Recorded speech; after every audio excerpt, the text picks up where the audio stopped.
It's 4 o'clock on a Tuesday, and you know what that means, don't you? You're just in time for a special edition of Taxi TV Live. Woohoo! Hello, everybody. How are you guys? Good to see you. Let me get this window open, make sure that we are streaming. There we are. Okay, we are good to go in that regard. Welcome, everybody. I'm very excited today because we've got a friend of mine named Chris Boshuizen who is... well, he's going into space a week from now. That's the short way to put it. And I don't think many of us, if any of us, have friends that get to go to outer space. As I said in my email the other day, there are 7.6 billion people on Earth, but only a handful of regular citizens have ever been invited to go to space, and only one taxi member. I regret to say that half an hour ago when I launched Wirecast to do the show, something is wrong, and the thing that connects outside people to me is not working. So I've got Chris on the phone. Hello, Chris. How are you? Hey, Michael. How's it going? Good. You scared me when there was a pause when I said, how you doing? It's like, oh, no, that's not working either. Anyway, so as you guys can see, I've got a window open with a shot of Chris in the famous Vomit Comet. Being a true musician, he brought an instrument with him. He's playing his guitar. So next Tuesday, October 12th, Chris is going to join, just how many people is it now? It's like under 10 people, right, that are not astronaut trained that have been in space?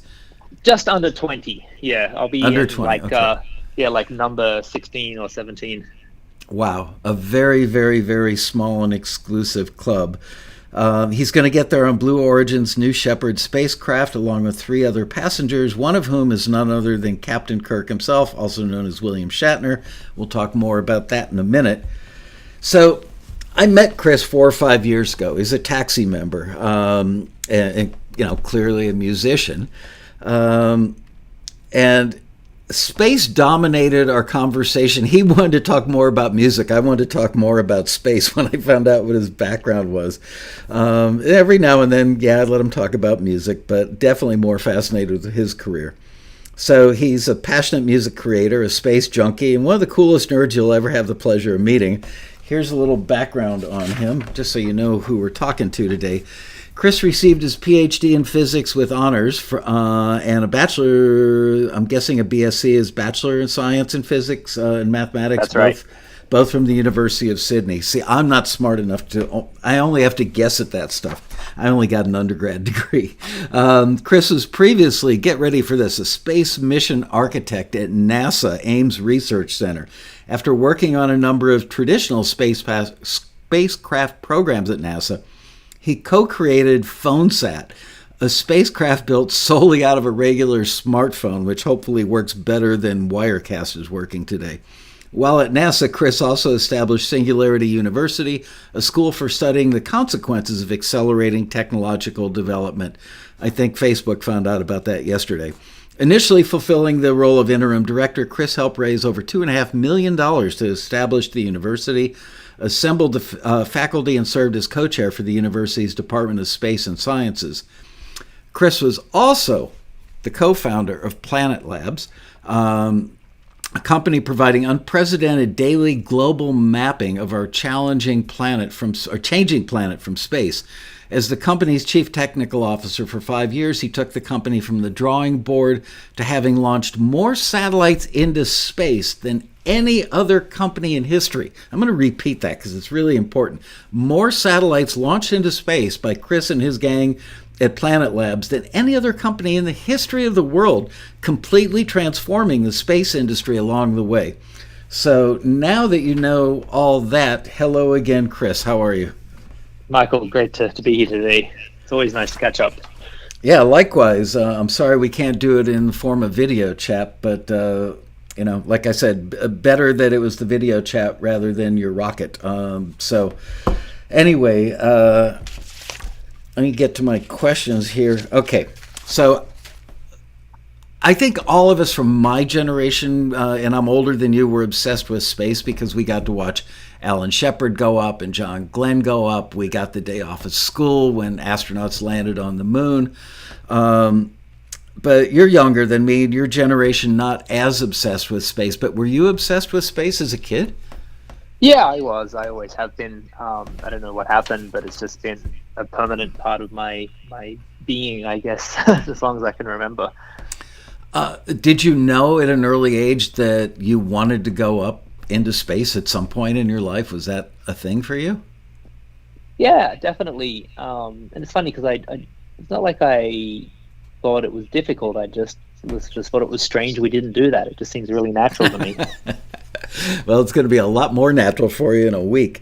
Was your family supportive of your passion for space? Yeah, definitely. I think they, I just wear it on my sleeve, and so it just seems again natural to them that I finally got there. And my mum was wonderful.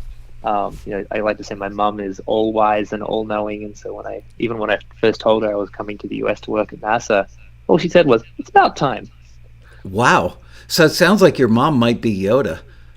All wise, all knowing. I think so. I think so.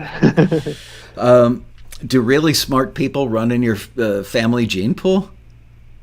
Yeah, definitely. My mom actually, she had a family quite early in life, so she ended up doing her school backwards and got to college just a year before me, and then actually became a chemist.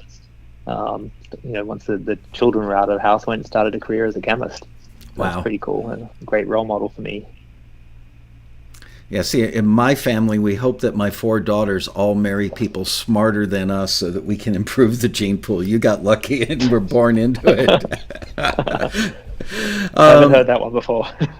Well, we joke about it. One of my daughters has a serious relationship with a guy now who is, definitely like genius IQ for real and does some incredible stuff. And we always joke that he's going to improve the gene pool should they get married.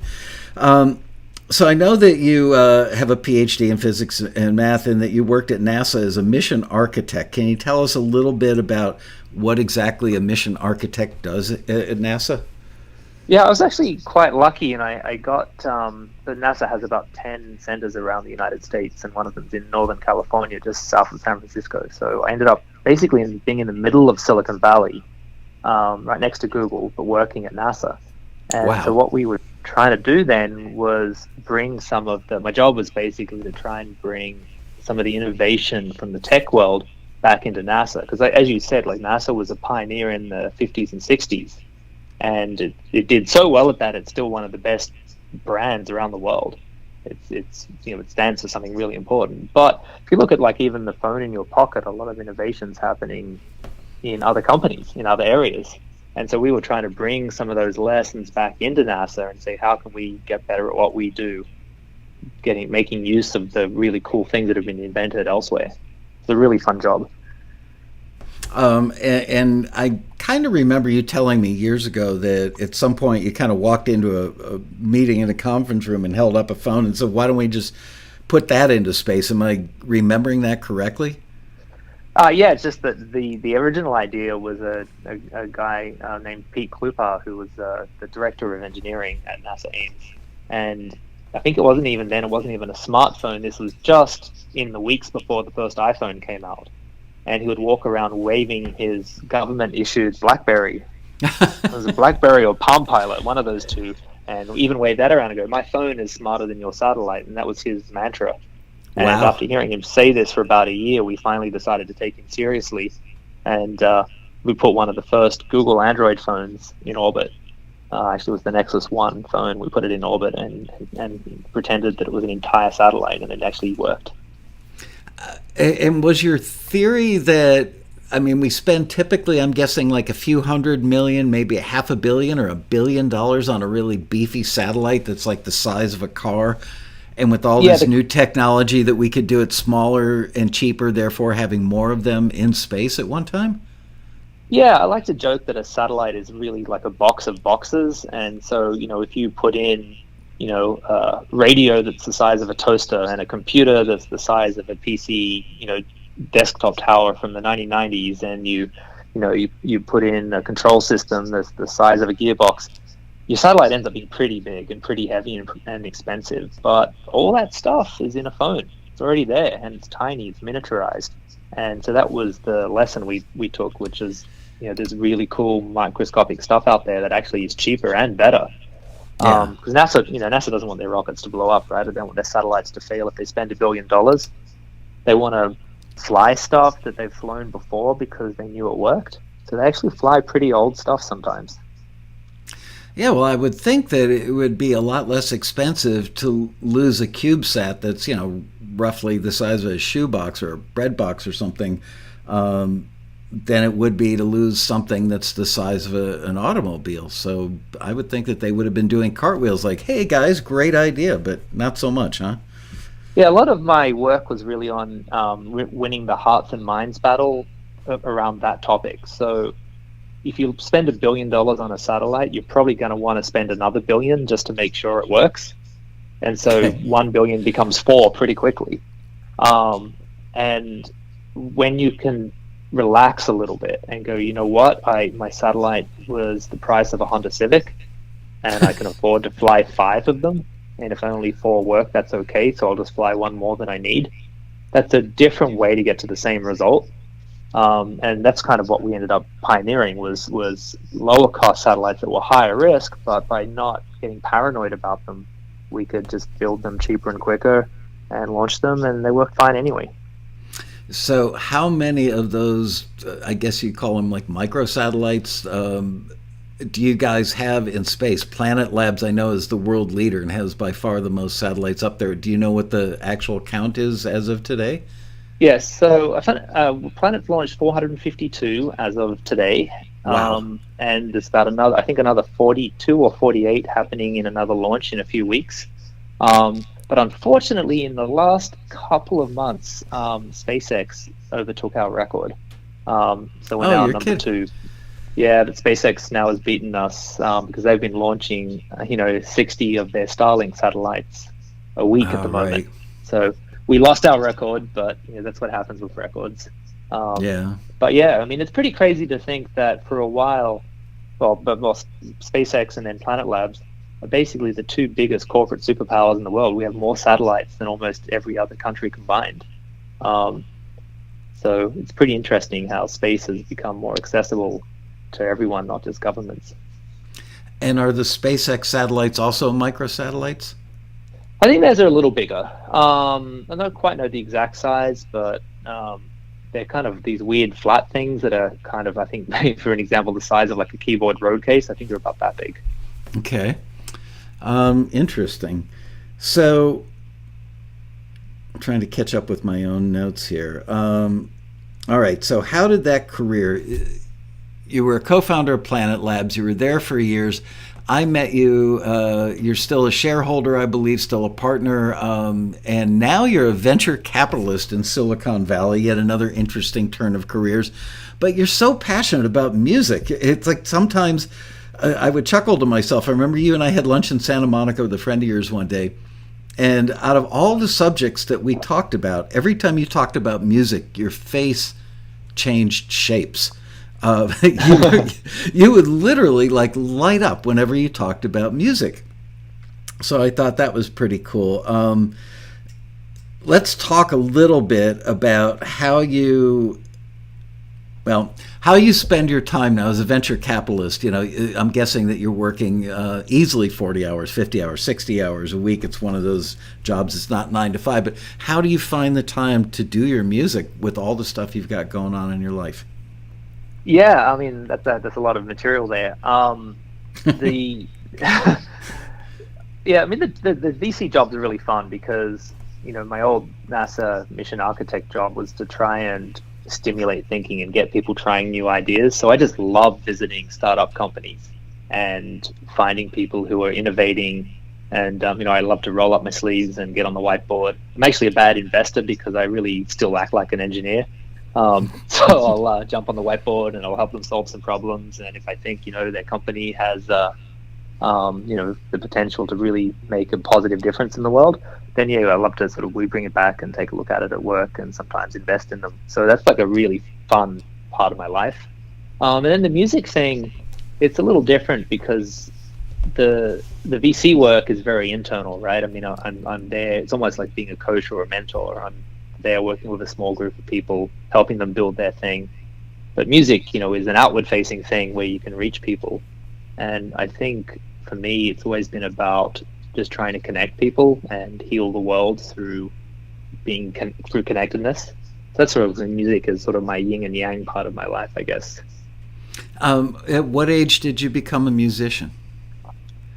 Probably I took a really strange path to being a musician. It never once occurred to me when I was a child to get an instrument.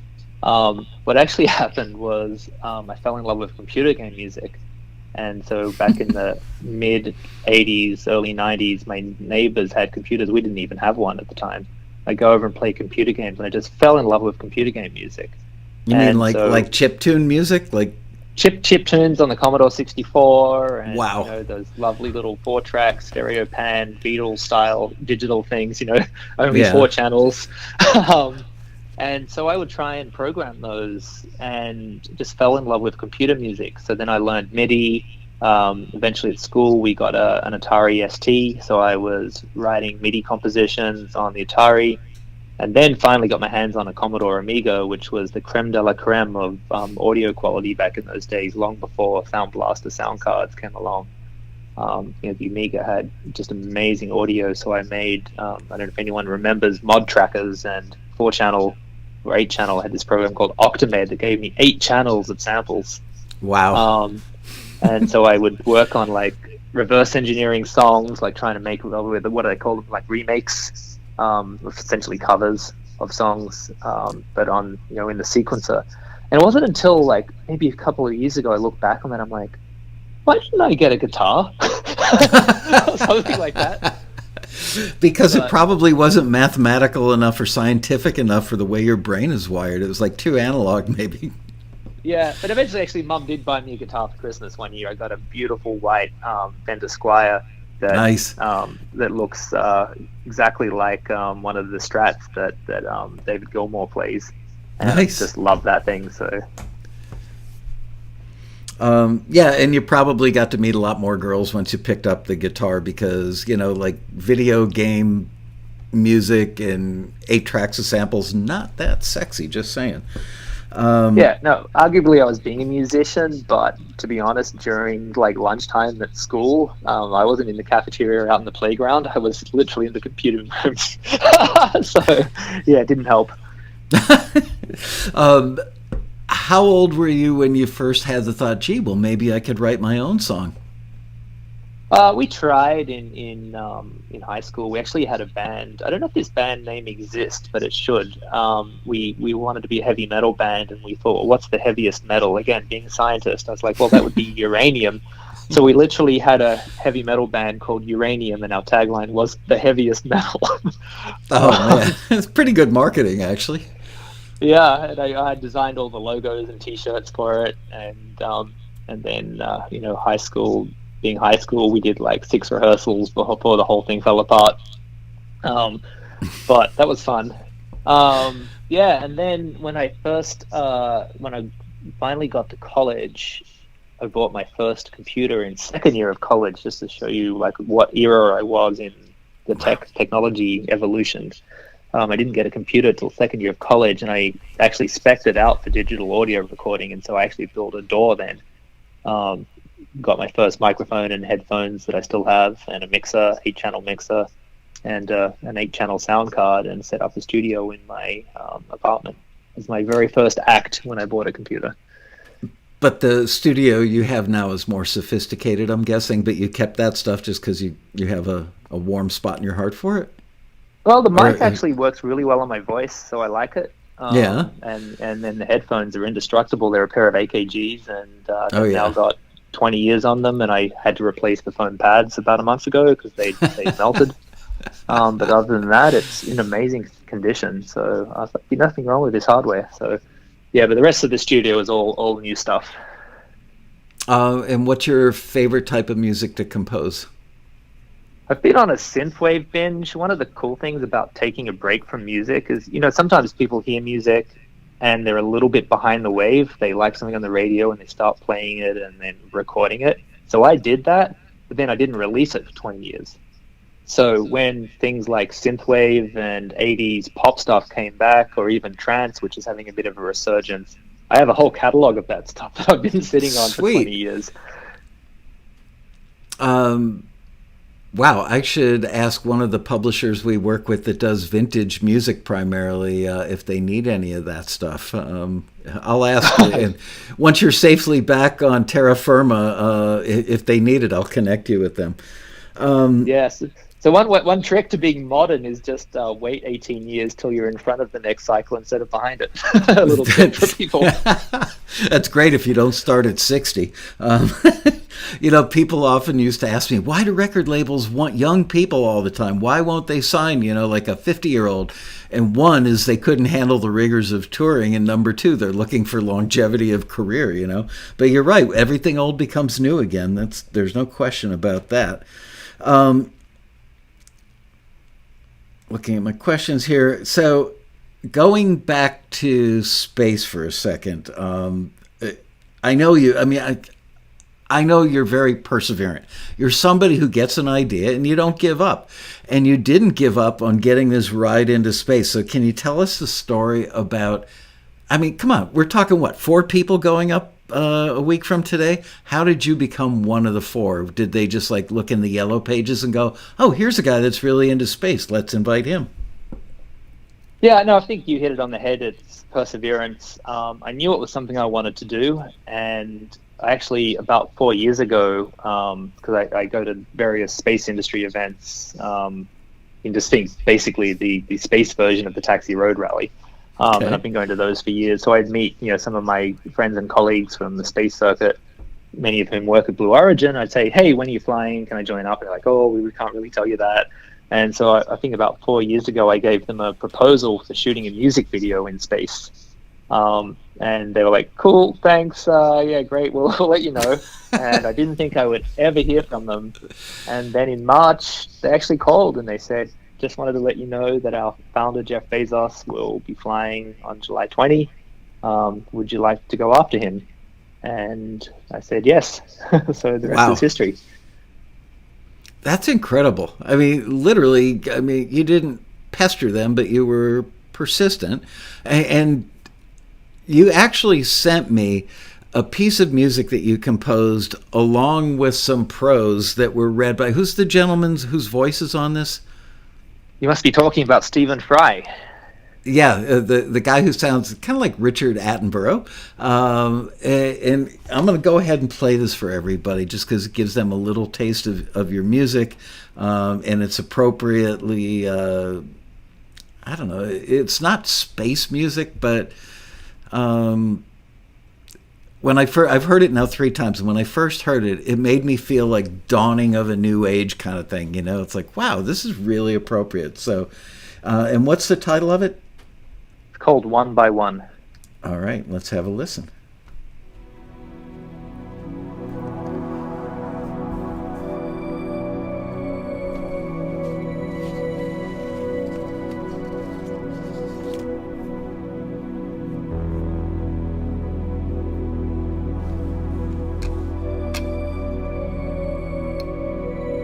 This piece I call the Silence of Space. Has always been present.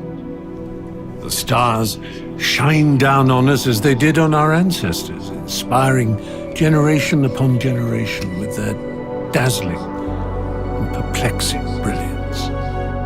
The planets revealed to the ancients the clockwork of the cosmos. The moon brightened our nights with its light and waited patiently for us to reach out.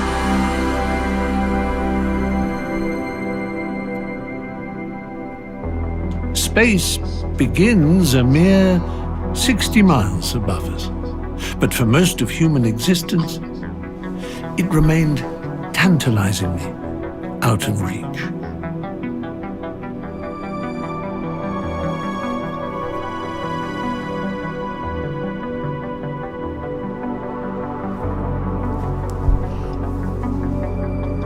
"60 years ago, we opened a doorway to the skies and ascended on fiery engines proudly into orbit and began the space age.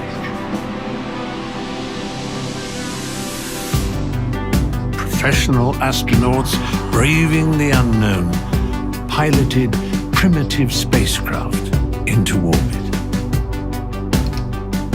24 humans flew to the moon. 12 walked on the moon's silent grey surface. Their presence was the culmination of a convulsive collective effort. Citizens of countries locked in a Cold War met in the cold of space and shook hands. The International Space Station is the greatest peacetime mobilization in history, the Great Pyramid of our day, the Chartres Cathedral. But the more extraordinary, because it is a triumphant monument to science and to what we, as a species, can accomplish when we have the will. 60 years into our journey, something magical is happening again. The door opened by the first astronauts is opening a little wider. What used to take an entire country can now be done by a small team. And ordinary citizens are lifting off into space. The prior half-century of progress is playing out again in front of us, but this time, the characters are you and me.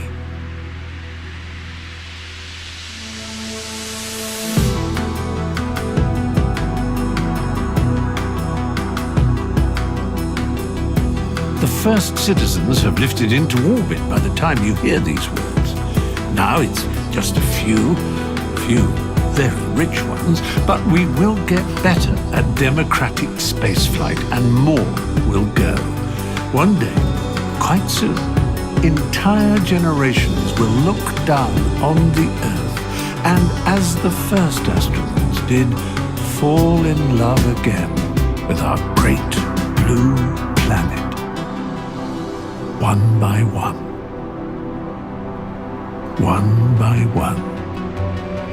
with new clarity, with their sight undimmed by the atmosphere, some of them will look out to the stars and decide to set out further, starting a new chapter in our history.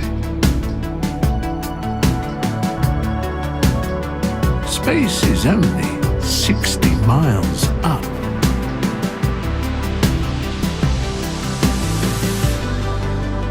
Don't you want to go?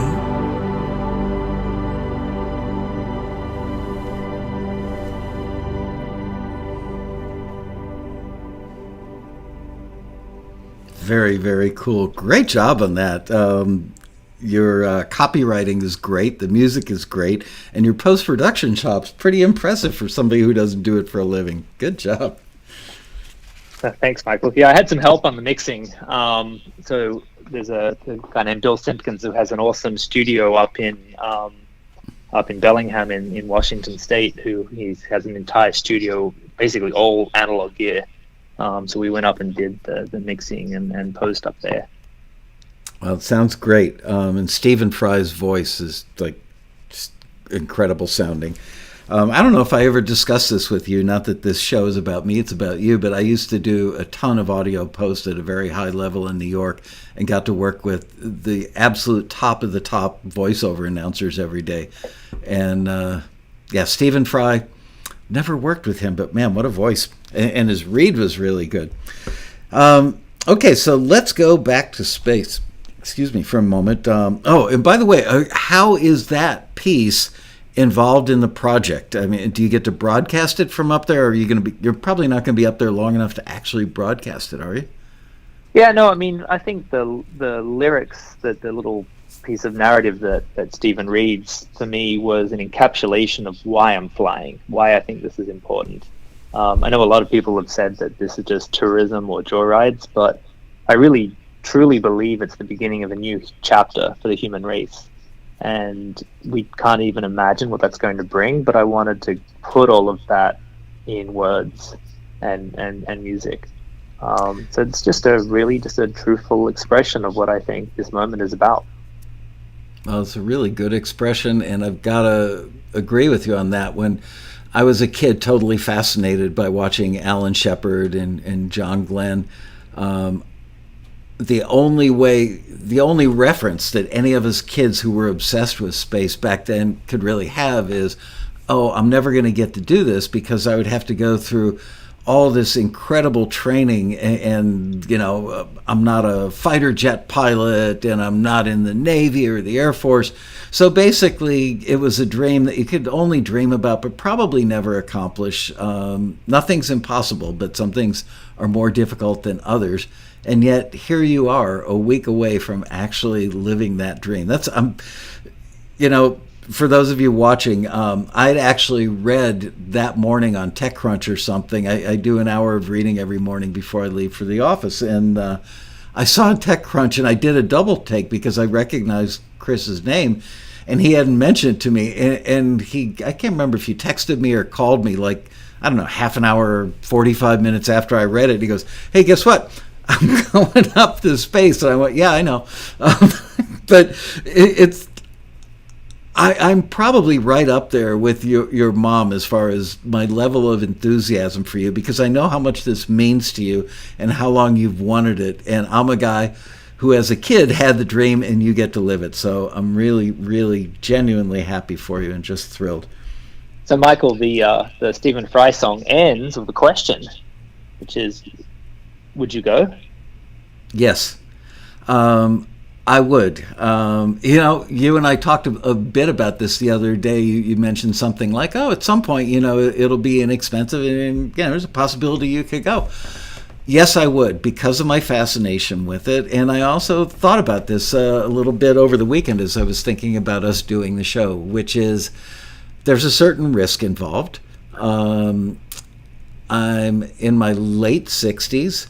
I've accomplished so many things in my life that I wanted to do, and I've got really good life insurance. My kids are all grown, and so, if something terrible happened in my pursuit of a lifelong dream, it wouldn't be the worst thing. It would be different than being, a 30-year-old with a couple of small children at home. So from that pragmatic perspective, I feel like I'm covered, and yes, I wish I was going with you on Tuesday. Nice. Well, maybe on the next one. I asked him if I could get a frequent flyer card. So maybe we can do one together sometime, Michael. Great. Well, also, can you upgrade to first? Well, actually, I've got a pretty good deal this time because the capsule actually holds 6 people. Yeah. But on this flight, there's only 4, which is kind of like a special treat, for the first real public flight. And so I kind of joked that this is the equivalent of economy plus on United. We have the extra legroom seating, exactly, and an extra bag of M&Ms to throw at each other. Are you guys allowed to nibble on anything or drink anything while you're up there? I don't know about drinking. You would hate to short circuit the computer, right? But I think I remember watching the video from Jeff Bezos when he flew, and I think they're throwing Skittles at each other just to catch them in zero gravity, which would be fun. So I might try that. But it's funny, I got a little bag that I could carry some stuff up in, and one of the instructions said no cookies or anything that can generate crumbs. So I don't think they'll let me eat a pastrami sandwich up there. So in the old days, astronauts would undergo very heavy training, the centrifugal force thing and doing all the underwater stuff. I'm assuming that you didn't have to go through any of that. Maybe you did, and I'm just unaware of it. And also by the fact that William Shatner is going up. And let's face it, I mean, no offense to Bill Shatner intended at all, but he's 90 years old, and he's probably not in slim, trim, astronaut shape. So is health an issue or fitness an issue? Did they, say, we'd like you to go? Can we, send you to a doctor and tell you if you're good to fly? Any of that going on? Well, they sort of outsourced that. So they said that each astronaut should go see their own physician and whoever their family doctor is and get an assessment, which I didn't do. Shouldn't say that publicly before you go, dude. It's not without its risks. But, I think one of the big differences between orbital spaceflight and this one is if you're on the space station for a year and you get appendicitis or you have heart trouble, right, there's not a lot they can do. And so it's really, the fitness thing is about reducing the odds that something goes wrong while you're up there for that long. And so on this short trip, it's not super easy. I think we pull about 3 to 4 Gs on the way up and about 4 to 5 Gs on the way back. And I also hear the vibration and the noise is crazy. I'm about to find out because they have a simulator we're going to get in on the weekend and try. Nice. But I think they basically just, most of the training is about not freaking out when you're surrounded by events you've never experienced before. The noise, the vibration, the shock, the acceleration. It's probably a lot to take in, and I think that's mostly what we're training. Mm-hmm. And then, basic things, are you happy to sit in an exit row in the case of an emergency? Are you willing and able to assist? You can tell how many planes I've taken in my life.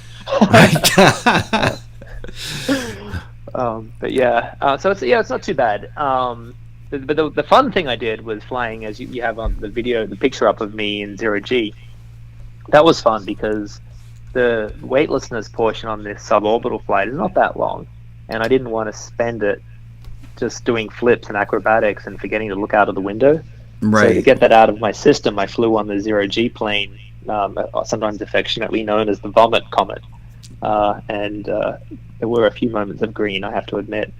We got to fly, my girlfriend and I took her as a treat so that she could experience some of the stuff I will be experiencing. And we floated around and just played some instruments and bounced around on the walls. That was a lot of fun. Wow, that's better than the Mile High Club. Dead silence on the other end. Sorry, what did you say? I said way better than the Mile High Club. A lot of guys, because you mentioned you had your girlfriend with you. It's how many couples get to go up in 0G? Anyway, I've got the picture of you trying to lap up little floating globules of water while you're up there. And I guess they don't worry so much on the Vomit Comet if water or crumbs go somewhere because, the pilot is sitting at the front of the plane. Your water droplets aren't going to short out any instrumentation, just get the floor wet. You mentioned the other day when we were talking that the downside, the G's you experienced on the downside were quite crushing. Talk to us a little bit about that. Yeah, so the plane basically follows a curve, kind of like a roller coaster, or a set. When you're in a car and you go over sometimes wavy bumps in the road, you get that little weightlessness feeling, that little lurch. So the plane flies like that, except at 30,000 feet. So they go up and they just pull the plane up as hard as they can, and then they just flip it over and point it nose down and turn it off, basically. And so you're in this 727 size plane, I think it is a 727, and you're just falling out of the sky. And that's fun. That's the weightlessness part. It actually doesn't feel weird at all. It's nothing strange about it. As soon as you get zero gravity, you just float off the floor of the plane and everything's great. But then you get punished on the bottom because then the plane, obviously, they have to pull out again, level out, and go back up for the next parabola. And at the bottom of that curve, you're pulling 2.5 Gs. And it's funny, I've never experienced that before, but you're laying on the ground and you can't even lift your leg. Just a doubling of gravity. Wow. And your legs feel like they're made out of lead. You're just trying to pull your leg off the ground and lift it up, and it's almost impossible to do. So when you go up on the New Shepard, are you allowed to undo your seatbelt and get out of your seat, or do you have to stay buckled in the whole time? No, that's the whole fun of it. Actually, I just posted a video on Twitter today that was from Jeff's flight, and they're floating around and doing all kinds of fun stuff. So yeah, I think part of the training too is, by the way, it's a 5-point seatbelt harness, kind of like a racing harness, because they don't want you to move around at all. But part of the training is when the 4 or 5 minutes is up and they send you the message to get back into your seat, you've got to get back into your seat and get buckled up really quickly, because then you'll be descending back through the atmosphere and things get pretty rough. So if you're not in the seat, you're going to have a pretty rough time back to Earth. Does the capsule have a heat shield on it and go through that sort of re-entry heat issue that like a NASA capsule has gone through? There's definitely some heating, but it's not as bad as what you see, for like an Apollo type capsule or the Dragon capsule, because the big difference between orbital and suborbital flight is actually most rockets that go to orbit actually fly sideways. If you look at any photo, especially the night, like if someone takes like a really cool long exposure night photo of a rocket takeoff, it's an arc going sideways.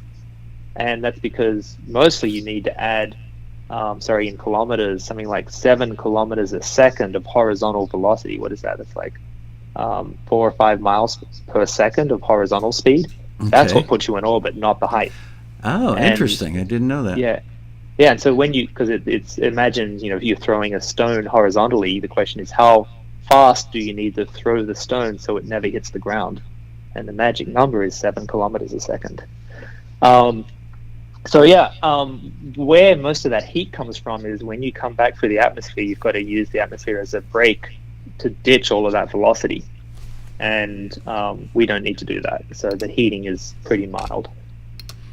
Well, that's good, because obviously that's a big portion of the risk in spaceflight, I think, is the re-entry. So good to know that that's been minimized on this trip.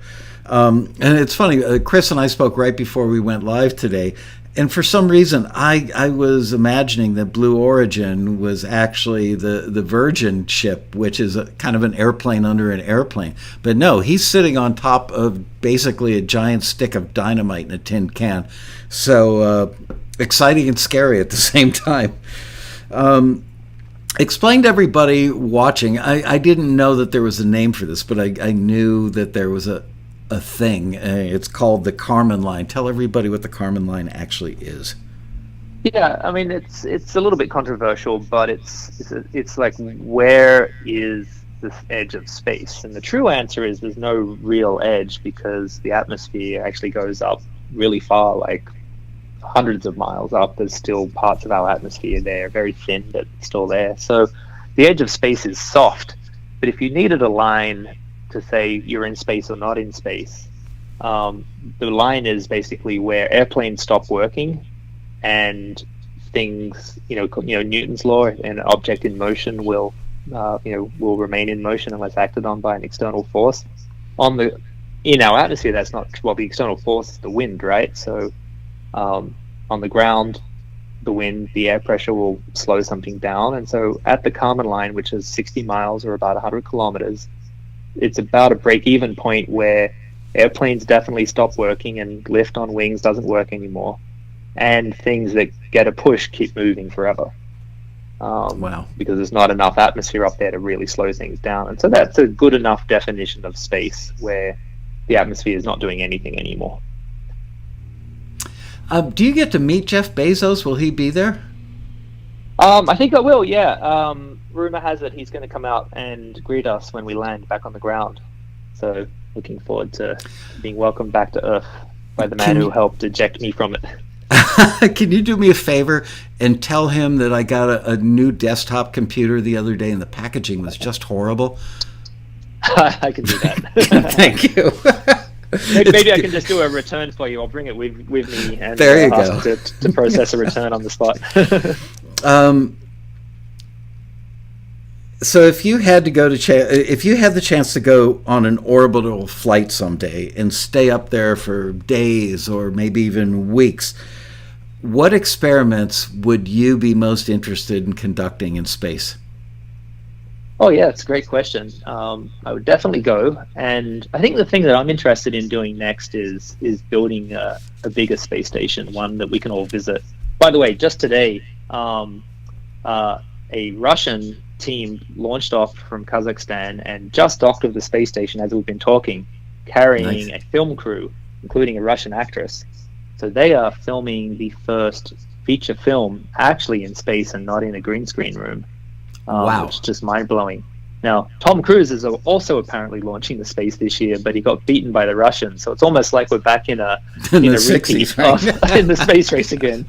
Wow.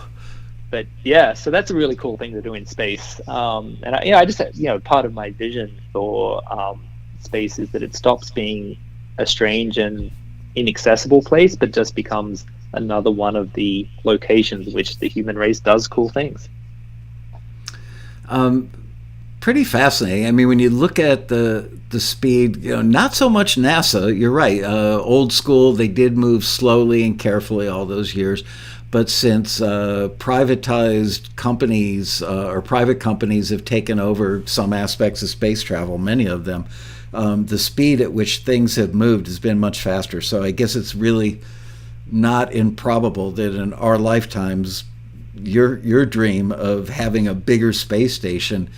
There's actually a Disney movie or a Disney TV show. I can't remember the name of it. My daughters used to watch it when they were kids.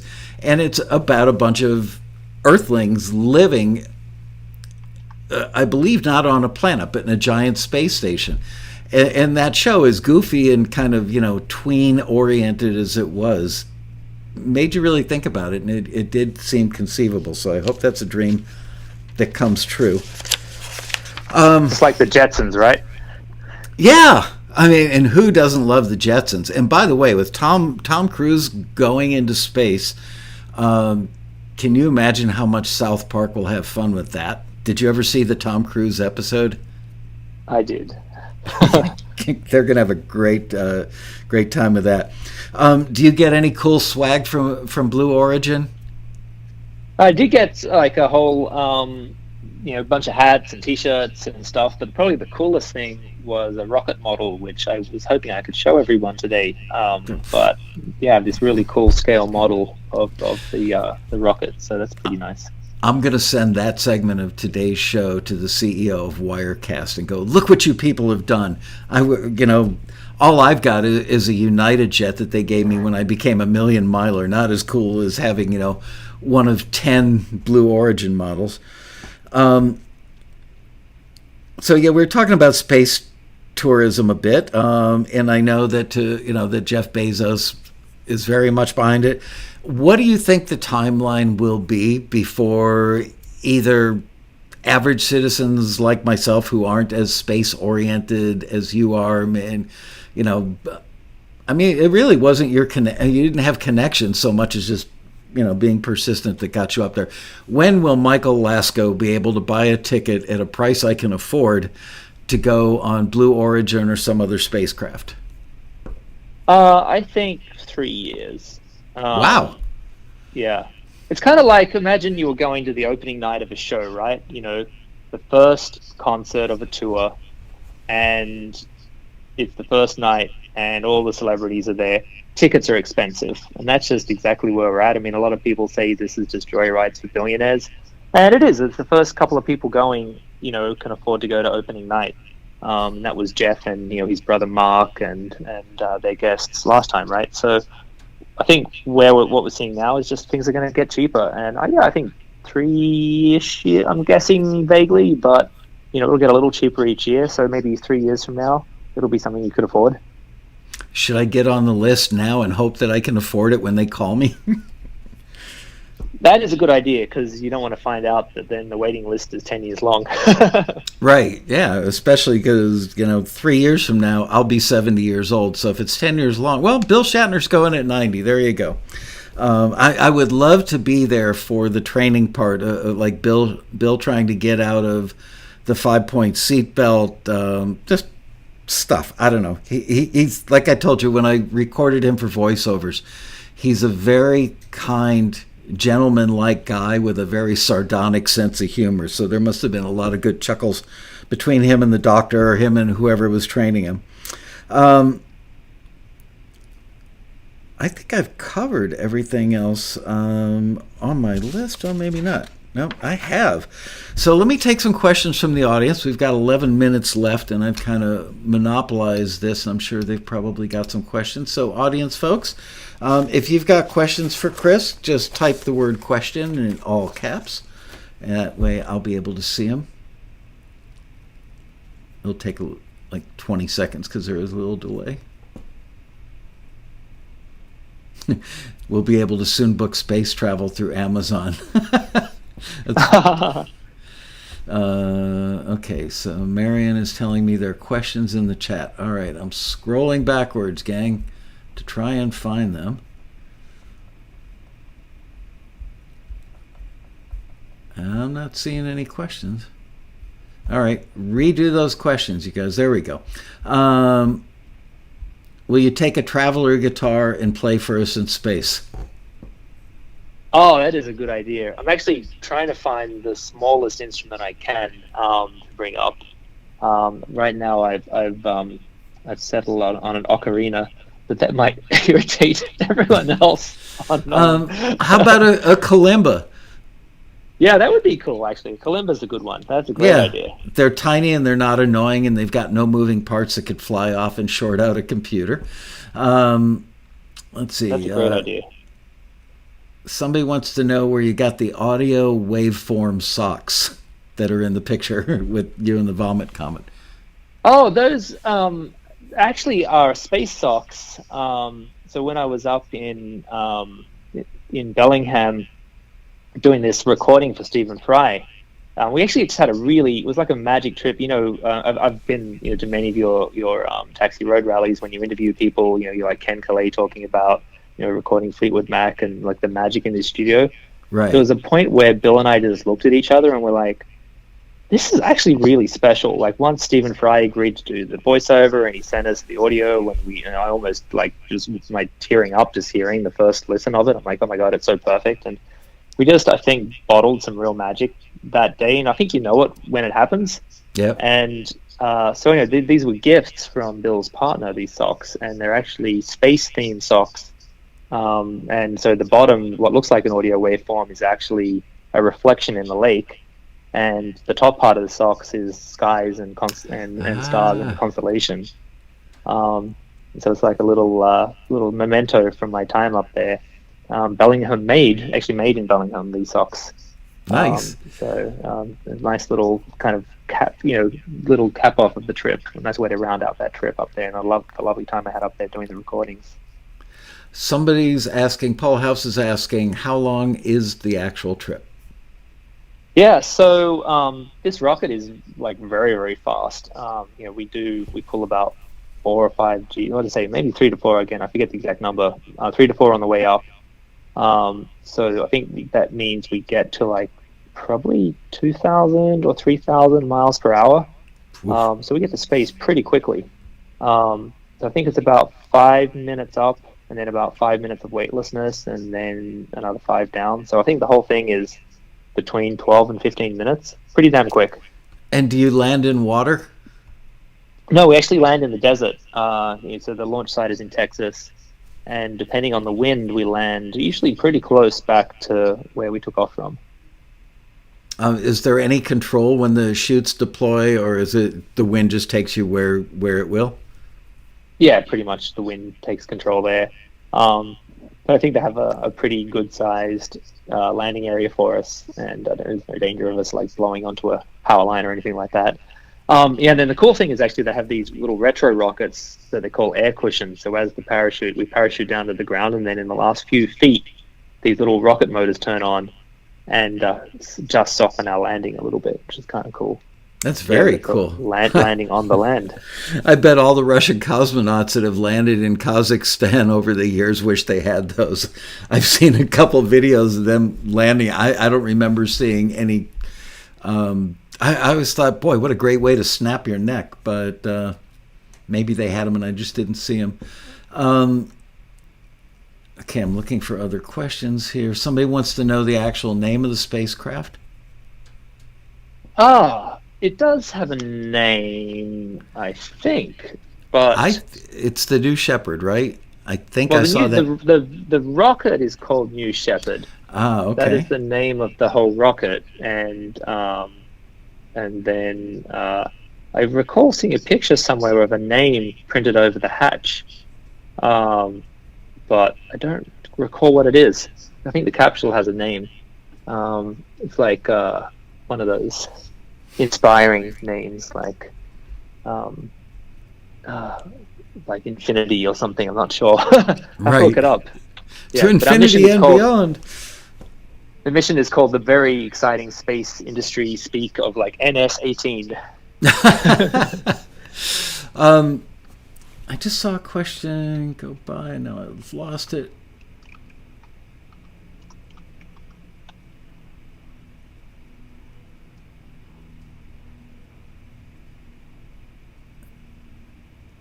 Oh, can't find it. All right. Well, we've got time for a couple more questions, and we got to wrap this up. Anybody else want to chime in here?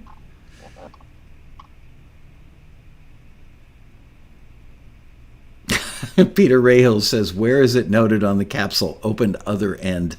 Very funny, Peter. And Poppy Paul, I'm not going to address your question because fart jokes aren't always funny. Do you guys wear pressurized suits? No, I think they're designed to help you with the G forces, but the cabin is pressurized, and that's one of the risk areas. Obviously, is if the window breaks, we have to hold our breath for quite a while. Yeah, quite a while. Robin Sandoval wants to know, can you bring your phone and take pictures? Well, Robin, I'm going to answer part of that, which is if you're going to space, you're really going to take those shots with your phone? But go ahead and give her the real answer, Chris. So they recommend we don't bring a phone because it's easy to get distracted. And the one thing that this flight gives you that you don't get anywhere else is the view. You're really high up at 100 kilometers.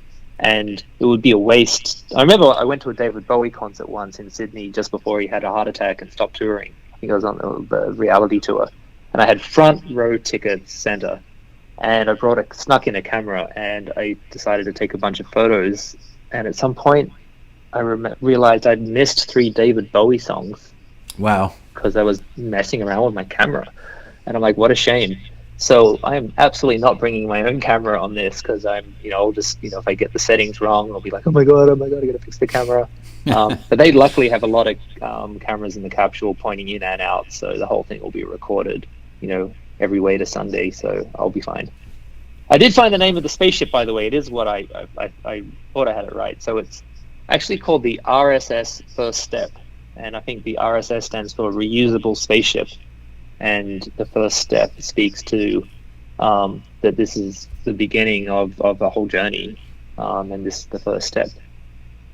It's very cool. Do you think when you've reached the top of the parabola and you're coming back that they'll say put your seat backs and tray tables in the upright position? Pretty much, because and stow your M&Ms because they're gonna hurt when they hit you. How long did you say it takes to come back down? Like 4 minutes or something? Yeah, I'm not entirely sure. I'm just looking at the flight profile here, the actual landing phase. But might vaguely recall it being 4 to 5 minutes per phase. So going up, hanging out, and then coming back. I wonder what Jeff Bezos's lawyers and insurance people thought of him going up. I mean, he is currently the wealthiest man on the planet, I believe. Well, there might have been a reason why he stepped down as CEO of Amazon, because I don't know if any, corporate board would be able to afford the insurance policy for their CEO and lead board member flying to space. So there might be coincidental, or it might be related. I personally thought of that and don't think it was coincidental at all. It was like 2 or 3 weeks before he flew, if I remember correctly. And I remember hearing that and going, oh, pretty obvious why he's stepping down. All right, well, let's wrap this up. Again, my sincere apologies. I so badly, wanted to see your face while we're doing this, want everybody else to see your face. Really wanted to see the model. But unfortunately, for whatever reason, Wirecast decided. I literally just used this yesterday, and I don't know why, but they changed something. So, but great interview, man. I've always liked you and been impressed with you. And I mean, for somebody who's as smart and nerdy as you are, and I mean that in the kindest possible way, you're a very regular guy. And I kind of feel like you're representing all of us regular guys by doing this. So have a safe trip, have a safe flight, enjoy every minute of it, relish the experience, and I'm sure that you will appreciate the fact that you're part of a very, very, very small club of people. Well, hopefully a growing club. So let's get you up there and try and do something. Maybe play a band, play a song in space together. That'd be really fun. Awesome. Well, carve my initials on the wall so that I know where my seat is. And I will talk to you when you get home. We should do a post-flight interview, but I'm pretty sure you'll be doing those with bigger entities than Taxi TV. But I do want to get you back on the show to hear all about it. All right? That would be wonderful. Thanks, Michael. Thanks for having me, and thanks everyone for listening. Thanks for joining us, Chris. Take care and safe travels. Thanks. Bye. Bye-bye.